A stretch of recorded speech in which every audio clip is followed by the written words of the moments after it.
ગુજરાત ક્ષત્રિય સંકલન વતીથી રાજકોટના સર્વે પ્રજાજનો, પ્રબુદ્ધ નાગરિકો, સર્વે સમાજોને કરબદ્ધ પ્રાર્થના કરું છું કે જે આ પરિવારો જેમની સ્થિતિ અમે જાણી, તો એ લોકોની પરિસ્થિતિ એવી છે કે હવે એમના પરિવારમાં કોઈ મુખ્ય વ્યક્તિ જે કમાવાવાળું હોય એ પણ નથી. માનો કે સિદ્ધપુરા પરિવારને મેં મળ્યા તો એ બેનની આંખોમાં આંસુ હતા, એમના પિતાજીની આંખોમાં આંસુ હતા.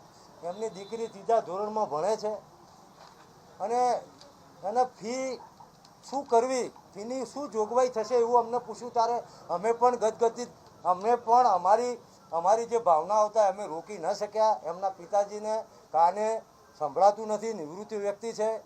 તો સરકારના આપના માધ્યમથી વિનંતી કરીએ છીએ કે આ જે સહાય છે 4 લાખની, એ તો લગભગ 90% ઉપરાંત પરિવારોને મળી ચૂકી છે એવી અમે માહિતી લીધી છે.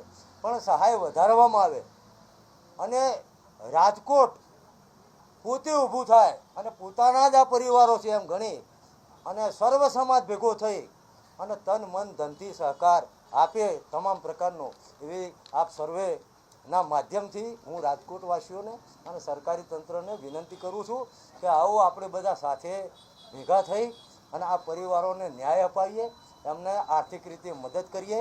અમારા એ મુદ્દામાં એક મુદ્દો પણ છે કે 2021થી કાંકરિયા અમદાવાદથી ચાલુ કરો, તક્ષશિલા ગણો, હરણી બોટ ગણો, મોરબીનો ઝૂલતો પુલ ગણો અને આ ટીઆરપી ગેમ ઝોન. તો પત્રકાર મિત્રોના માધ્યમથી અમે ક્ષત્રિય સંકલન સમિતિ વતીથી સરકારને કહેવા માગીએ છીએ કે સરકારે આ તમામ દુર્ઘટનાઓનું શ્વેતપત્ર જારી કરવું જોઈએ. મારો કહેવાનો ભાવ એ છે કે કયા કયા વ્યક્તિઓ જેલમાં છે. પહેલી વાત તો એ, આ જેટલી બી કરુણિકાઓ બની દુર્ઘટનાઓ, તો તમે જેની સામે કેસ કર્યો એ લોકોની સ્થિતિ આજે શું છે, જે આરોપીઓ છે કેટલા જેલમાં છે, કેટલા જામીન ઉપર છે, કોઈને સજા થઈ કે નહીં, આગળની શું પ્રક્રિયા થઈ.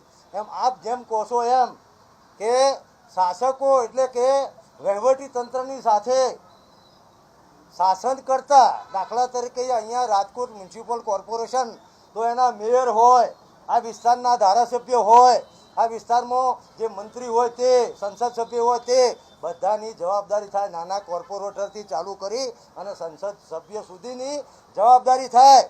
કારણ કે પ્રજાએ અમને ચૂંટ્યા છે સુખ દુઃખમાં ભાગીદાર બનવા. મારે દિલગીરી સાથે કહેવું પડે કે અહીંયા બાલ વિકાસ મંત્રી 4 દિવસ પછી દેખાયા, અહીંના લોકસભાના ભાજપના ઉમેદવાર પુરુષોત્તમભાઈ રૂપાલા 3 દિવસ પછી દેખાયા. ભારતીય જનતા પાર્ટીના પ્રદેશ પ્રમુખે તો હજુ પ્રેસ કોન્ફરન્સ પણ કરી નથી કે શું સ્થિતિ છે. એટલે એકબીજા પર ઢોળવાનો પ્રયત્ન કરે છે.